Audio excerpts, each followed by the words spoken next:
Assalamualaikum warahmatullahi wabarakatuh. Perkenalkan, nama saya Aldo Taviani dari jurusan Agroteknologi Universitas Bangka Belitung. Baiklah, dalam video ini saya akan menjelaskan salah satu mata praktikum teknologi pasca panen yang diampu oleh Pak Riwan Kusmiadi STP MSI yang berjudul Uji Mutu Lada Putih. Lada sendiri merupakan salah satu produk rempah-rempah yang diperdagangkan di dunia. Salah satu daerah penghasil lada di Indonesia adalah Provinsi Kepulauan Bangka Belitung, yaitu menghasilkan lada putih. Menurut data, daerah Bangka Belitung merupakan penghasil urutan pertama dalam produksi lada. Lada sendiri memiliki mutu yang baik sesuai dengan standar nasional Indonesia, yaitu SNI. Akan tetapi, pengolahan lada di Bangka Belitung masih secara tradisional, yang umumnya belum memperhatikan akan efektivitas pengolahan dari segi kebersihan dan konsistensi dari mutu lada putih tersebut. Hal ini menyebabkan beberapa lada putih mengalami penurunan mutu. Beberapa faktor yang menyebabkan tersebut seperti pada saat pemanenan, perendaman, pemisahan kulit, dan pencucian, dan lainnya. Hal itu disebabkan pengolahan lada putih secara tradisional ini memiliki kelemahan, sehingga perlu adanya penanganan pasca panen. Penanganan pasca panen harus sesuai dengan standar mutu yang berlaku saat ini.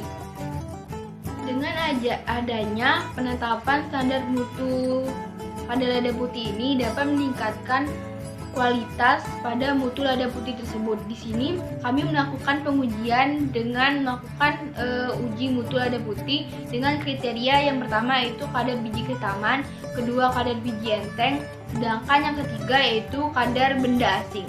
Di sini terdapat beberapa mutu yang kami dapat yaitu sebagai berikut. Dapat dilihat pada gambar seperti contoh biji dengan kadar biji kehitam-hitaman. Di sini pada mutu lada putih, mutu 1 maksimal 1%, mutu 2 maksimal 2%. Di sini dapat dengan persentase 2%, yaitu termasuk mutu 2. Pada SNI, kadar benda asing mutu 1 maksimal 1%, sedangkan mutu 2 maksimal 1%, didapat persentase sebesar 0,07%, jadi termasuk yaitu pada mutu 1. Pada SNI, kadar cemaran kapang mutu 1 dan mutu 2 yaitu 1%, sedangkan pada praktikum yang dilakukan tidak terdapat cemaran kapang. Biji kadar kehitaman merupakan biji lada putih yang berwarna lebih gelap, yang berwarna kecoklatan bahkan kehitaman, yang dapat dilihat dari mata secara langsung.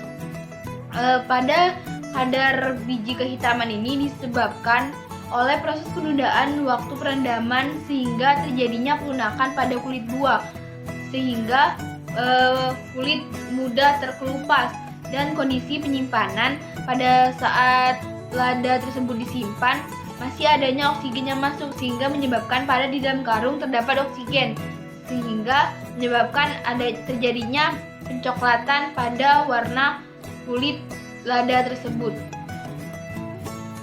Lada mengandung senyawa tanin. Jika terjadi kontak langsung dengan udara atau oksigen tersebut, maka lada akan terjadi perubahan warna dari kecoklatan menjadi kehitaman yang dapat kita cirikan dari kadar kehitaman pada buah lada tersebut. Selama penundaan perendaman terjadi adanya respirasi aerob yang menyebabkan pencoklatan pada biji akibat kontak langsung dengan udara atau oksigen tersebut karena adanya senyawa tanin yang umumnya memberikan warna coklat atau biasa disebut dengan browning.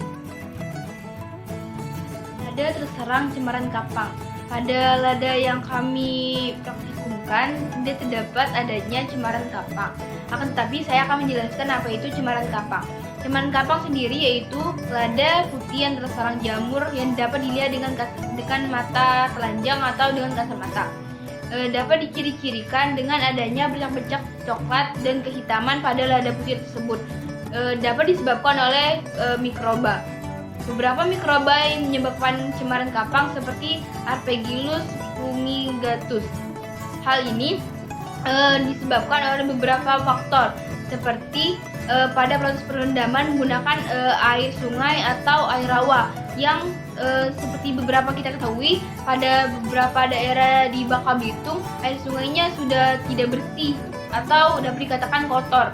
Hal itu dapat menyebabkan terjadinya penurunan kualitas pada mutu lada tersebut. Yang kedua, penjemuran yang sangat sederhana sehingga memungkinkan terjadinya kontaminasi dari udara baik maupun adanya mikroba ataupun hewan-hewan pengganggu lainnya seperti kotoran binatang dan lain-lainnya.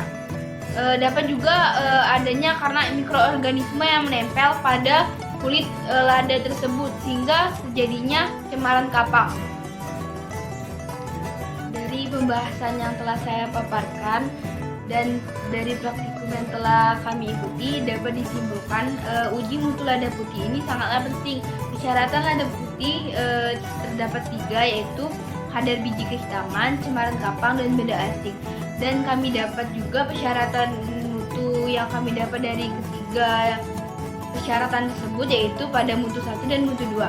Hal ini dapat dipengaruhi oleh beberapa faktor seperti yang pertama waktu perendaman, pencucian, perontokan, pemanenan, penundaan waktu perendaman yang menggunakan air yang kotor, yaitu proses pencucian dan penjemuran yang kurang baik, dan juga pada kondisi penyimpanan yang kurang baik yang terdapat pada ruang tersebut masih lembab bahkan panas sehingga menyebabkan terjadinya penurunan kualitas dari lada putih tersebut.